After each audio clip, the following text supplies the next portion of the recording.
Morgoth reflexiona sobre su triunfo en la quinta batalla, la Nirnaeth Arnodeyad, es decir, batalla de las lágrimas innumerables.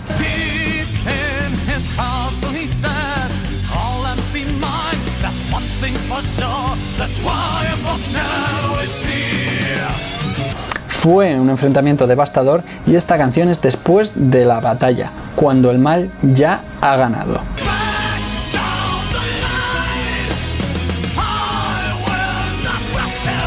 Esta victoria fue posible porque los hombres, es decir, los humanos, que se presentaron en la batalla eran de la casa de Ulfang, y estos traicionaron a los elfos, cambiando de bando y posicionándose con Morgoth. Y la canción acaba cuando Morgoth ata con magia a Húrin en una silla y lo obliga a contemplar las desgracias de sus hijos y el fin de su estirpe.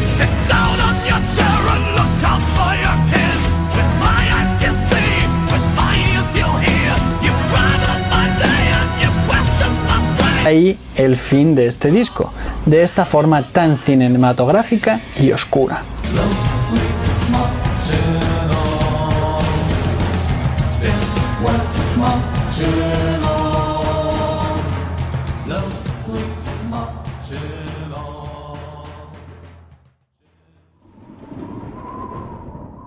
Thus ends the fifth battle.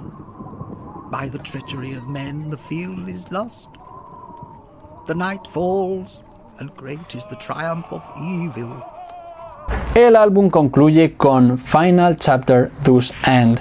Concluye hablando de la victoria de Morgoth por la traición del hombre, es decir, este cambio de bando en mitad de la batalla.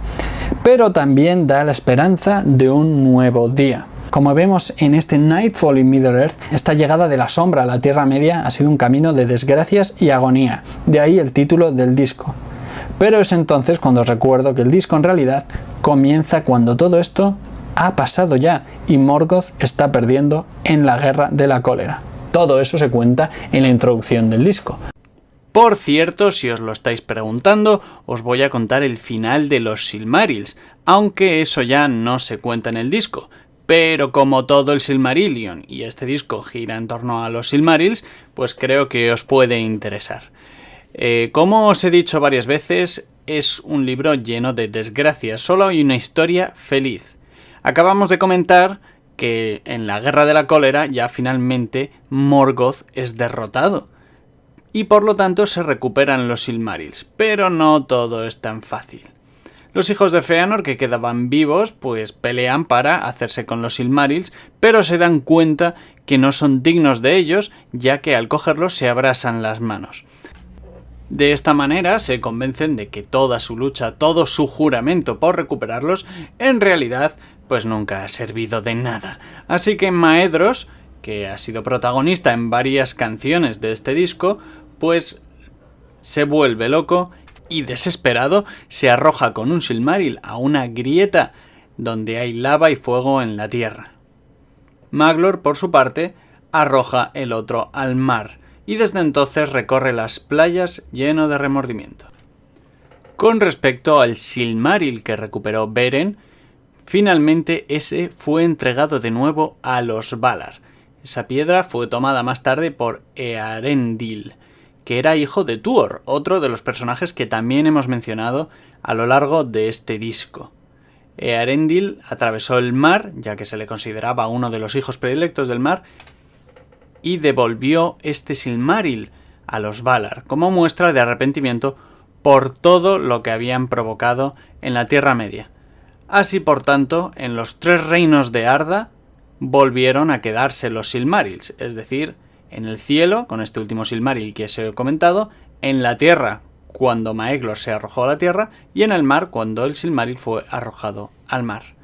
Pero algo queda de los Silmarils. Si os acordáis, en El Señor de los Anillos, Galadriel le da un regalo a Frodo Bolsón. Esto era un frasco con la luz del Silmaril que recuperó Eärendil. Esta luz es, por cierto, la luz de los 2 árboles que hemos mencionado al principio de este disco. Se supone que hay una profecía que dice que a partir de los Silmarils se podrán recuperar de nuevo esos 2 árboles para poder iluminar de nuevo el mundo. Si os acordáis, esa luz era capaz no solo de iluminar en la sombra, sino también de alejar a los monstruos de la sombra.